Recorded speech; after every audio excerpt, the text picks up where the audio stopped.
Walk up in the club like, what up, girl? I got an ultra-wide monitor. Oh yeah, let's check it out in this unboxing.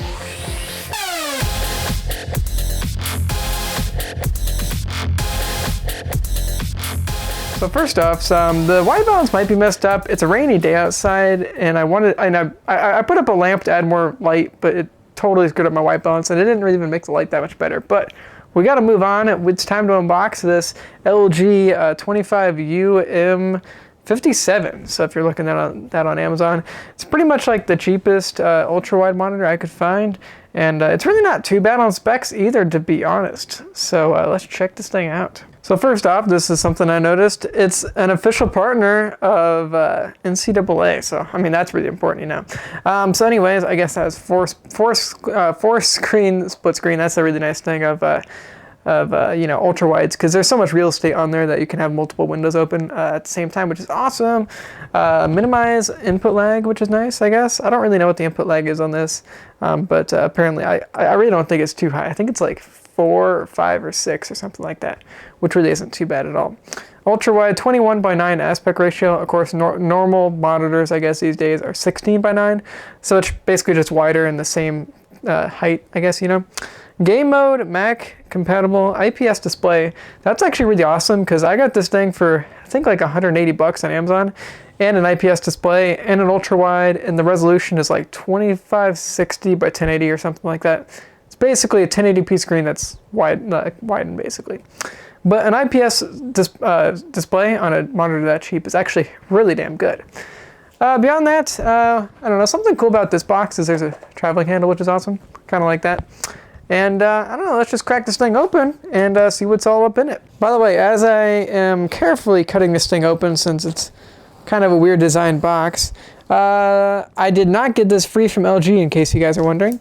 A lot of the stuff I get on my channel recently is for free, but this is definitely not for free at all. But it's also not too expensive though, just so you guys know. But I might have a giveaway for this, or I might have a review for this, but I will definitely not have a giveaway. So just want to let you guys know about that. Handling guide. Oh yeah, you don't touch that screen. What you doing? Gosh. Okay. Cool. Okay. Let's not even look at that guide, and let's just open up this monitor. Fuck it. Okay, so I got the monitor out there. It's actually on the other side of this. But first, let's check out all the accessories that are inside the box. So let's get this all fixed up. Of course, here's the stand that it comes with. So definitely a plain Jane stand, but it doesn't look too bad, I guess. And is it glossy? Yes, it is glossy. So if you hate gloss, then I am sorry for you about this.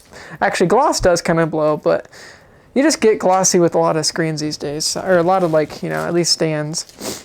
So there's a disc. It's the, what is this? Owner manual and driver installation. I don't really think you need a driver for most monitors, or if anything, it's probably detected by Windows, but maybe not with this, or maybe you'll need to use that. And then along with an easy setup guide and all that jazz. Display quality assurance report. That's cool.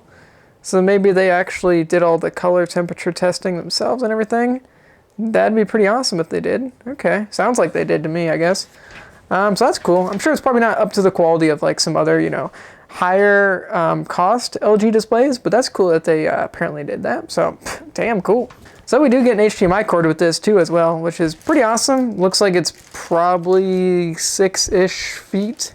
So if you need something longer, then, you know, you can of course get something longer.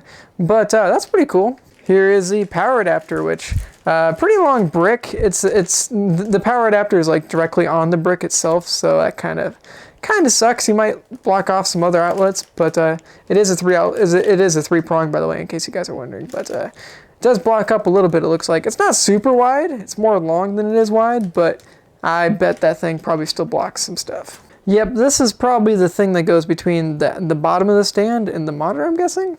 Looks like that to me, but yeah. And here we got something, maybe something for the stand, it looks like, probably. And then here's another something for the stand, 2 screws. Nice, okay. Doesn't come with the screwdriver, I guess, but it's Phillips head, so I mean, you shouldn't have too much troubles with that. Okay, it's time to stop messing around. Here is the display. So, looks pretty cool. I guess one thing I noticed right off the bat, it has that special control on the bottom where it's just like a joystick, so that's fine, I guess. It's also the power button, so I guess you push it down for the power button, and then you can probably use that to go through the menus. Normally, I don't prefer that, but it is a cheap monitor, so, you know, you get what you get. There's the LG logo, of course, and like it's a glass front to it, so there's not really a super crazy bezel on all these sides. Can I zoom out? No, I can't zoom out, damn it. Okay, but yeah, as you can see, there's not like too much of a bezel on this. It's just like a glass covering it. I'm sure there is like, you know, space between the end of the monitor and of course the end of the screen. But, you know, I mean, it definitely looks sleek, I'll say that. Damn it. Okay, well, Maverick just went ahead and jumped on my bed and on the monitor. And of course, I threw him off and he fucking broke the lamp, I think. So good job, Mavi. God damn it, I don't want my cats walking on the fucking new monitor I just got. Jesus Christ. Anyway, sorry this is distracting to the unboxing. I do want to mention that the screen is matte finish. I totally prefer that over glossy, so I'm really glad to see that. And for the back of the monitor, as you can see, it is kind of curved, I guess. And it looks like it's glossy on the back, which is definitely kind of unfortunate. Yeah, it's totally glossy. But at least that glossiness is on the back. I'd much rather have a glossy back to it than a glossy front screen, personally at least. So that's fun, I guess. There's also vase mounts, as you can see right there. So that's nice. You might need... Well, actually, no, it looks pretty flat where the vase mount is, so you might not need like any spreaders or anything, which is cool. And then, of course, you have the two HDMI ports, HDMI 1 and 2. I'm guessing they're not HDMI 2.0, so like it wouldn't be 4K, but it's not a 4K monitor anyway, so it shouldn't really affect anything there. And then there's also audio out, so if you have like headphones or something. Or you can just, you know, have the audio go from HDMI and then to your speakers, which is nice. And that's where the power comes in as well, so that's nice. And then there's a Kensington lock. So actually pretty feature-packed for a monitor that's only like 180 bucks, at least for me buying it. Although look at that right there. Man, like I did just have like a giant piece of metal popping out here, even though my camera just refuses to focus on this thing. Good job, camera, you suck. Anyways, there's the LG UltraWide 25-inch, you know, 2560 by 1080 or something like that resolution. Let's see, I'm pretty excited to test this thing out. I mean, I've never used an UltraWide, so it's pretty cool. So thank you guys for checking out this unboxing video. Look out for a review of it in the future if you guys are interested. Should be kind of a cool thing to review, I think. There's a power brick again, I guess, and the sweet ass monitor. So thank you guys for watching, and I'll see you crazy motherfuckers later. Peace out.